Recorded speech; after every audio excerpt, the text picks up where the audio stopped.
Welcome friends to another Dune video. Today we look at the art of the Fremen. One of the most prominent sculpts was known as the Eyes of Muad'dib, perhaps a play on the Eyes of Abad, a reference to the Fremen's blue eyes. As Paul broke through the Arakan shield wall and moved his forces through that gap to destroy the Sardaukar, the gap remained visible afterwards and became a sign of honour for the Fremen. This was in 10196 AG.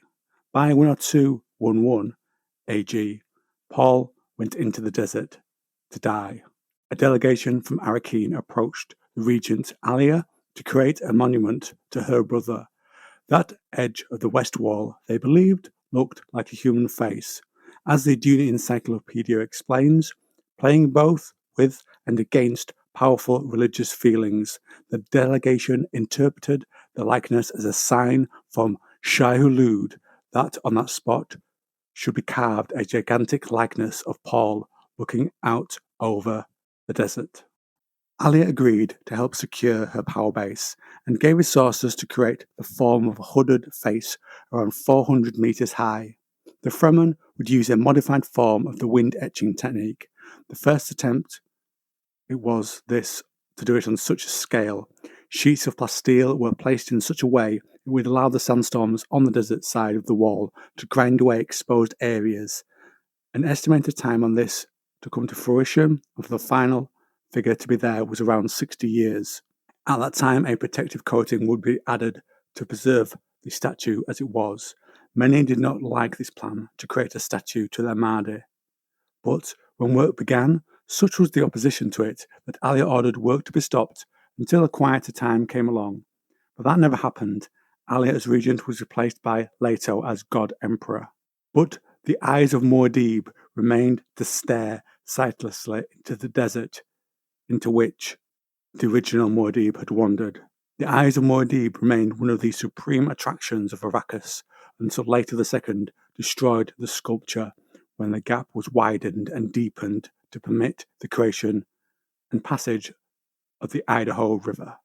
Wind sculpting would not be done of people, but would be done as decorative bits of art. The Fremen developed wind etchings. As the Dune Encyclopedia explains, the process of wind etching began with the collection of the scale insect, Lacifera arctica, which lived on the twigs of certain plants native to the northern near polar regions. The resin secreted by the insect was gathered and traded to the desert Fremen, who boiled it, distilling and saving the water vapor given off. Waste not, want not, is the attitude of the Fremen when it comes to water. Anyway, this would lead to a gum-like varnish being produced. The varnish was spread thickly on the stone to be etched, and men then scratched the design on the stone that was wanted with a flint scribing tool, and then it was moved from the siege and set up in direct sunlight, but protected from the wind. The sun set the gum hard, then before the next sandstorm, the stone was shifted so the wind would blow directly onto the correct areas, and so when the storm arrived, the sand would abrade the coated face and wear it, and would etch the stone in the areas uncovered by the scribing tool. After the storm calmed, the sculptor would remove what remained of its coating, and then the process would be repeated. The aim was to produce different types of decoration that the sculptor wanted. Inscriptions were popular types of etchings. They could be used to create a message that could later be hung over a tavern or as a frieze on the corner of a building. But when used outdoors, the sculptures needed to be constantly protected by applications of varnish over the whole surface.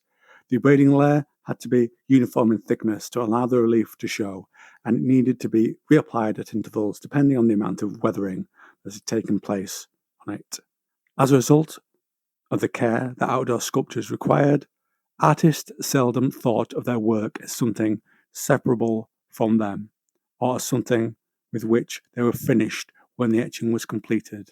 The attitude of the desert Fremen sculptor was more like that of a keeper of livestock or a grower of plants whose care for his charges continued throughout his life. And that, friends, is where I will end today's video on this aspect of the Fremen.